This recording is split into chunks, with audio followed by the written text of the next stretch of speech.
जी अस्सलाम वालेकुम। आज का टॉपिक ये है कि टेक्सोनोमिक रैंक्स किसे कहते हैं।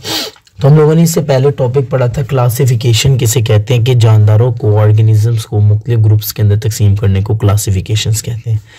तो जिन ग्रुप्स के अंदर ऑर्गेनिजम्स को क्लासीफाई किया जाता है उनको टेक्सोनोमिक रैंक्स कहा जाता है।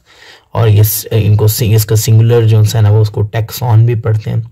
और स्वीडिश बॉटनिस्ट था कार्ल लिनियस, जिसने ये सिस्टम को डेवलप किया है 1735 के अंदर, और बाद में 1977 के अंदर इस रैंक के अंदर डोमेन को भी ऐड कर दिया गया। चलें समझते हैं इसको कि होता क्या है। तो डोमेन क्या है? टेक्सोनोमिक रैंक के अंदर जो हाईएस्ट डोमेन जो रैंक है वो डोमेन है। तमाम के तमाम ऑर्गेनिजम्स को 3 मेन कैटेगरीज के अंदर डिवाइड किया जाता है, जिसके अंदर आर्किया है। आर्किया भी बैक्टीरिया की तरह ही है, सिंगल सेल ऑर्गेनिजम्स और मॉइस्ट एरिया में अमूमन पाए जाते हैं।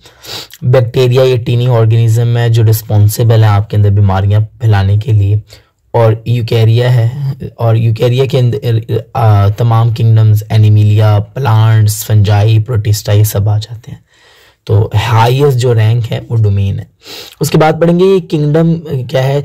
तो डोमेन को जो फर्दर डिवाइड करते हैं उसको किंगडम कहते हैं। मसलन यूकैरिया के जब मजीद डिवाइड किया तो उसमें एनिमिलिया, प्लांटिया, फंजाई और प्रोटिस्टा आया। तो डोमेन की फर्दर जो डिवीजन है वो किंगडम है। इनमें हम यही पढ़ेंगे कि किसकी जो है ना वो डिवीजन कौन है और क्या किया है। उसके बाद आ जाते हैं फाइलम। फाइलम के अंदर ये है कि आप किंगडम की डिवीजन कर दो, यानी जो पीछे किंगडम पड़ा था आपने उसकी डिवीजन कर दो तो वो फाइलम हो जाएगा। यानी same plants, type of plants एक तरफ, same types of similar plants, animals को एक तरफ कर दिया जाए। तो फाइलम की चले एग्जांपल ले लें तो ह्यूमन की अगर बात कर लेते थे कि ह्यूमन है, ठीक है। क्लासेस क्या है कि फाइलम को मजीद क्लासेस में डिवाइड कर लेना है। मसलन मंकी और ह्यूमन की रिजेंबलेंस बहुत ज़्यादा है तो मंकीज को अलग कर लिया जाएगा और ह्यूमन को अलग कर लिया जाएगा। तो इसको कहते हैं फाइलम एंड डिवीजन, तो डिवाइड कर दिया जाएगा।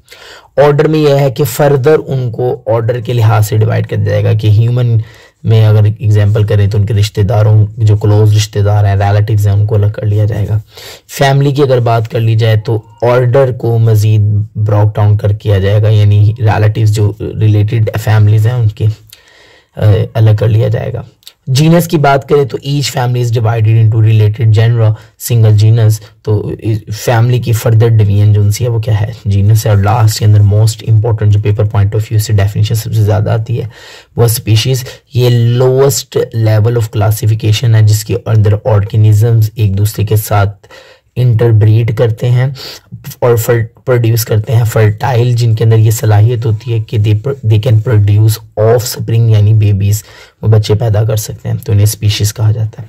तो ये इंपॉर्टेंट थी, ये पेपर में आ सकता है कि आप टेक्सोनोमिक रैंक्स के बारे में क्या जानते हैं उसको बताएं। तो ये as a long question paper में जो है ना वो लाजमी आ सकता है। आपकी बुक के अंदर नीचे कुछ टेबल दिए हुए हैं जिसके अंदर फ्रूट, फ्लाई, ह्यूमन और पी के बारे में बताया है, उनकी क्लासिफिकेशन।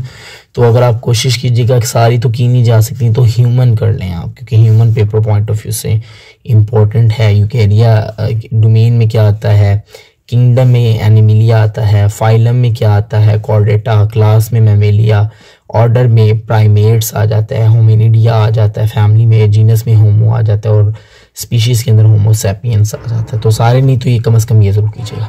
अगर आपको वीडियो अच्छी लगती हो तो इसको लाइक कीजिएगा, सब्सक्राइब कीजिएगा और दूसरों को भी कहिएगा कि इसको फॉलो करें ताकि मैं आपके प्रॉब्लम को रिजॉल्व कर सकूँ। शुक्रिया।